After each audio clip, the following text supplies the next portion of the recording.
여러 가지 뉴스를 이렇게 보면서 2024년 그리고 2023년에 어떤 것들이 있었고 앞으로 어떻게 될 건지에 대해서 좀 이렇게 뉴스 검색을 하다가 그냥 전반적인 내용들을 좀 정리를 해드리면 좋을 것 같아가지고 이렇게 찍게 됐습니다. 일단은 이제 2023년을 보게 되면은 호주 전역적으로 한 8% 정도 올랐다. 2023년에는 8.1% 정도 올랐다. 이런 내용이 지금 이 뉴스에서는 보이고 있고요. 좀 기억하실지 모르겠는데 2022년도 마찬가지고 2023년도 마찬가지고 항상 이런 얘기들이 되게 많았었어요. 인트레스트 레이트가 이제 픽스드 된 사람들이 많이 이제 베리어블로 풀리면서 폭락을 할 거다라는 얘기도 많이 있었는데 다행히 2023년, 2022년 둘 다 꾸준히 올라준 모습을 볼 수 있고요. 지금 이렇게 보시게 되면 시드니는 14%, 멜번 7%, 브리즈번 17%, 애들레이드 13%, 퍼스 20%, 그다음에 이제 호버트, 다윈, 캔버라 이렇게 올랐는데 뭐 호버트 3.2지만은 뭐 호버트 같은 경우는 지난 5년 동안 너무 많이 올라가지고요. 예, 그렇게 지금 2023년에 올랐다. 코어 로직스에서 이렇게 발표를 했고요. 렌트 프라이스 같은 경우에도 굉장히 계속 오르고 있다. 전반적으로 보면은 이제 한 8.3% 정도 호주 렌트가 올랐는데 2023년에는 저도 느끼는 거지만은 조금 어느 정도 스테디에 갔다. 좀 스테디하게 진행되고 이제 렌트 비용이 이제 어느 정도 오른 상태에서 유지가 되고 있는 상태를 저도 볼 수 있고요. 그리고 여기 이제 마지막에 이 뉴스에서는 2024년에는 하우싱 프라이스가 조금 천천히 오를 거다. 이제 어느 정도 세틀이 될 거다. 이제 이런 뉴스로 전망을 하고 있습니다. 두 번째 뉴스를 보면은 이제 세 명의 프로퍼티 엑스퍼트가 2024년에 호주 부동산을 어떻게 보느냐에 대해서 나와 있는데요. 이 세 명의 전문가가 이제 2024년에 부동산이 어떻게 될 거다라는 걸 이렇게 보여주고 있는데요. 첫 번째 질문은 2024년에도 부동산 가격이 올라갈까라는 질문에 굉장히 대답하기가 어렵다. 전보다 더 측측하기가 어려워졌다. 이렇게 대답을 하고 있는데요. 기본적으로 사실 이제 전문가들이 부동산은 한국도 그렇고 미국도 그렇고 한 번도 맞춘 적이 없어요. 뭐 제가 이걸 올라갈 거다 내려갈 거다 아니면 그대로 갈 거다 조금 올라갈 거다 뭐 어떻게 이런 제가 전망을 내는 거는 아니죠. 저도 미래는 알 수 없고 아무도 미래는 알 수는 없지만은 이분들도 이제 똑같은 전망을 내놓고 있어요. 알기가 어렵다, 더 어려워졌다 이렇게 전망을 하고 있는데 이제 그 와중에서도 좀 이제 아무래도 2022년 3년에 굉장히 급하게 올랐기 때문에 좀 슬로우 페이스로 부동산이 전반적으로 갈 거다. 그렇게 전망을 하고 있고요. 아직도 호주에서 브리즈번에서 또 호주에서 살 수 있는 저렴하게 살 수 있는 곳이 있느냐? 이제 브리즈번 같은 경우는 이제 짐바브 이제 남쪽이죠. 남쪽에 아직 살 수가 있고 그 다음에 이쪽에서는 또 퍼스에서도 아직은 좀 저렴하게 살 수 있는 곳들이 있다. 시드니 같은 경우에도 많이 외곽으로 나가면 아직까지도 이제 좀 살 수 있는 곳들이 좀 남아 있긴 한데 아무래도 애들레이드, 퍼스, 브리즈번이랑 비교했을 때는 가격 차이가 2배 이상 난다고 보시면 될 것 같고요. 모기지 클리프에 대해서는 어떻게 되냐? 이제 왜냐하면 우리가 항상 얘기가 들어왔던 게 모기지 클리프였거든요. 이게 뭐냐면은 지난 2021년, 2022년 굉장히 모기지가 쌌을 때 사람들이 굉장히 많이 저금리로 픽스를 해놨다가 요게 이제 베리어블로 풀리면서 갑자기 뭐 5%, 6%, 7%대로 올라가는 사람들이 굉장히 많았어요. 그래서 사람들이 많이 측측을 했던 게 많은 사람들이 견디지 못하고 내 던질 거다 이렇게 측측을 했었는데 제 지난 영상들을 보시면은 이제 뭐 제가 미래를 볼 수 있어서가 아니라 이제 호주의 펀더멘트를 봤을 때 그럴 일은 굉장히 드물 거다라고 이제 제 의견을 펼쳤었고요. 다행히 그 제 의견이 맞아 들어간 거를 볼 수 있는데 저번 주에 이제 커먼웰스 뱅크의 제 뱅커하고 이제 점심을 먹으면서 얘기를 했는데 실질적으로 모기지 클리프는 지난 2023년 7월 달에 우리가 이제 그 허들은 넘어갔다라고 얘기를 하더라고요. 대부분의 사람들의 모기지가 거의 7월 달에 풀렸고 많은 분들이 뭐 집을 던지거나 갑자기 마켓에서 뭐 너무 많은 집들이 나와가지고 가격이 떨어지거나 이런 일은 없었다. 이렇게 대답을 했기 때문에 제 생각에는 모기지 클리프 같은 경우도 큰 걱정을 하지 않아도 되지 않을까. 2024년 그리고 2025년 이제 우리에게는 어느 정도 한물 간 걱정해야 되는 것들이 아닐까 생각을 해보고요. 메트로 시티가 아닌 더 멀리 리지널 지역으로 갈 가능성이 있을까? 실질적으로 이제 코비드가 되면서 사람들의 인식이 많이 바뀌었었어요. 뭐가 바뀌었냐면은 이거 시티에 사는데 아파트에 사는데 바로 옆집과 붙어 있는데 코비드라는 엄청 무서운 전염병이 돌면서 나는 이제 사람들과 부딪히면서 살고 싶지 않아 하시는 분들 또 그 다음에 이 지역에 너무 가격이 많이 올라서 메트로폴리탄은 내가 살 수가 없어. 그렇기 때문에 조금 리지널 한 50km, 100km, 200km 정도 떨어진 근처 이제 타운십으로 옮기는 분들이 굉장히 많았었거든요. 호주 분들 특히 사이에서는요. 이제 그래서 실질적으로 리지널 오스트레일리아가 굉장히 많이 올랐었어요. 근데 이제 앞으로도 그런 어떤 현상들이 계속 일어날까에 대한 건데 뭐 이거에 대해서도 이제 사람들이 말하는 거는 이제 홀리데이 홈이라든가 이제 에어비앤비용으로 사람들이 살 수는 있지만 저번에 올라갔던 것처럼 엄청나게 올라갈 것 같지는 않다라는 전망이고 저도 그렇게 동일하게 생각을 합니다. 아직도 투자를 하기에 좋은 타이밍인가 이런 거에 대한 질문이 있는데 제 생각에는 저는 이제 부동산 자체를 오래오래 갖고 있는 거라고 생각을 하거든요. 그래서 뭐 10년 이상으로 뭐 20년, 30년 이렇게 갖고 있고 그다음에 자식들에게 물려주는 거라고 생각을 했을 때는 지금이 가장 싸다.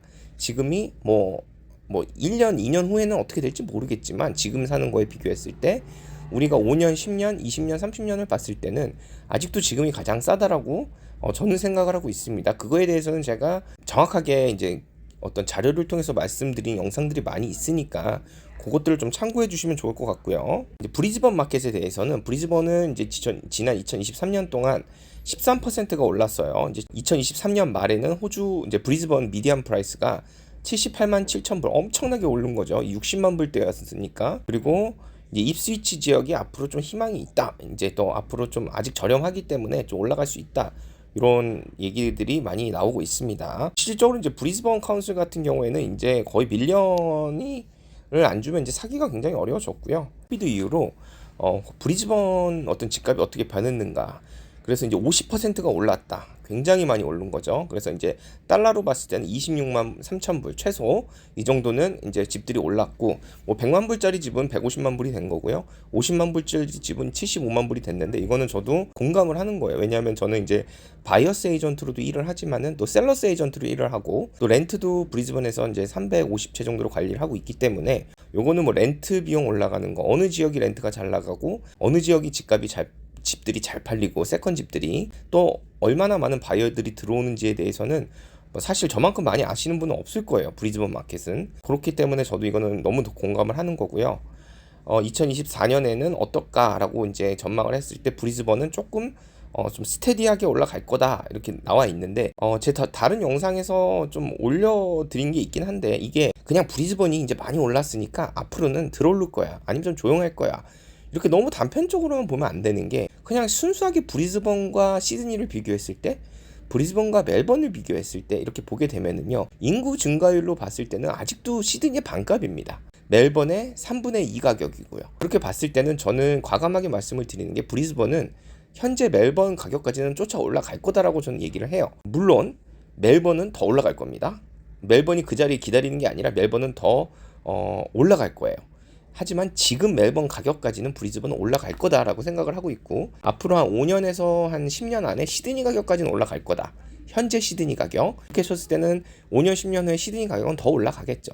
그렇게 따졌을 때는요 아직도 브리즈번 가격은 멜번 시드니에 비해서 굉장히 저렴한 거다 이렇게 말씀을 드리고 싶고요.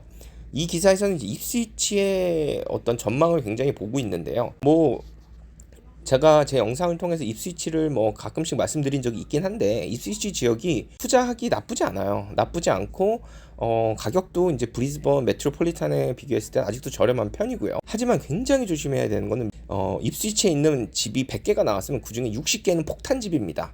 그렇기 때문에 일반인이 그냥 뭐 가서 이렇게 사고 이러기는 정말 위험하기 때문에 비용이 들더라도 좀 바이어스 에이전트나 이런 것들을 이용을 해가지고 입스위치에 사시는 거를 추천을 드리고 꼭 입스위치가 아니라 로건 지역에도 아직 투자할 곳이 많기 때문에 또 모튼베이 카운슬도 여러 가지를 좀 보시고 투자 전략을 세우시는 거를 추천을 드리고요. 마지막으로 이제 요새 논란이 많은 이민법 개정에 대해서 좀 얘기를 드리는데 이제 크게 따지면은 두 가지예요. 하나는 이제 잉글리시 이제 IELTS 점수를 굉장히 대폭 올리겠다. 그 다음에 나이를 스튜던트 비자의 나이를 대폭 낮추겠다. 이제 이게 가장 큰 두 어떤 나래티브 같은데요.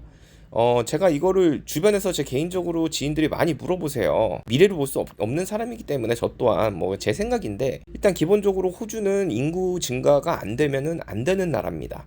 나라 자체 존폐 위험성이 있어요. 그래서 호주의 오랜 어떤 국가적인 정책이 2060년까지 2배까지 올리는 거였어요. 5천만까지 올리는 거였는데 사실 이제 코비드를 겪으면서 그게 많이 이제 다운 조정이 됐죠. 그렇기 때문에 오히려 지금 이민을 더 열고 더 받아야 될 판인데, 근데 단기적인 시점에서 봤을 때는 그게 굉장히 어려워요. 왜냐하면 이미 하우징 이슈가 있는 상태고 이미 렌탈 크라이시스가 있는 상태에서 이민자들을 그냥 막 많이 받아버리면 지금 당장 이제 로컬 사람들의 이제 컴플레인, 불만이 터져 나오고 현 정부에 대한 어떤 비판이 나오게 되면은 그 투표권을 잃어버릴 수가 있거든요. 그렇기 때문에 지금 여러 가지 정책들을 보여주면서 좀 이거를 스테디하게 늘려야 된다. 이민법을 좀 조정을 해서 좀 어느 정도 좀 안정적으로 그 인구수를 늘려야 된다는 내용이 나오는 것 같아요. 제 생각엔. 뭐 저처럼 호주에서 20몇 년 산 사람들은 이거 뭐 몇 년에 한 번씩 보던 거예요. 몇 년에 한 번씩 보던 거고, 항상 어떤 때가 되면 어느 정부에서 본인들의 어떤 투표수를 지키기 위해서 항상 이민 정책, 하우징 정책은 호주에서 늘 쓰던 패입니다. 그래서 저는 이렇게 말씀드려요. 뭐 가능성은 있다. 뭐 이런 식으로 IELTS 점수를 높이고 그다음에 뭐 어떤 나이를 줄이고 이런 거는 가능성은 있지만 아직 현실화된 건 아니기 때문에 제 생각에는 반 정도는 쇼맨십이 될 수가 있고, 이게 만약에 진짜 이루어진다고 하더라도 이제 또 금방 1, 2년 후면 바뀔 수 있다. 그러니까 너무 신경 쓰지 않아도 되는 호주의 어떤 전형적인 그 폴리티션의 플레이 방법이다라고 좀 말씀을 드리고 싶고요. 근데 실질적으로 지금 2023년, 2022년에 거의 한 50만 명이 들어왔거든요. 그 코비드 전에는 1년에 보통 한 30에서 40만 명 정도 들어왔어요. 근데 이제 그게 대폭 줄었다가 2020년, 2021년에 거의 0으로 수렴을 했다가 지금 이제 2022년, 2023년에 이제 합쳐서 50만 명이 들어온 거기 때문에 사실은 더 들어와야 되는데 지금 이제 예상치 못한 어떤 부동산의 폭등과 렌탈 마켓의 폭등으로 지금 정부가 일반 이제 투표권자의 눈치를 보는 거죠, 현재. 그런 상황으로 지금 이해를 하시면 딱 좋을 것 같습니다. 네, 오늘 이렇게 또 들어주셔서 감사하고요. 저 2024년 또 1월달 이제 새해 시작하는데 여러분들 이제 꿈꿔왔던 것들, 계획하신 것들 잘 이루어질 수 있도록 기원을 하겠습니다. 네, 감사합니다.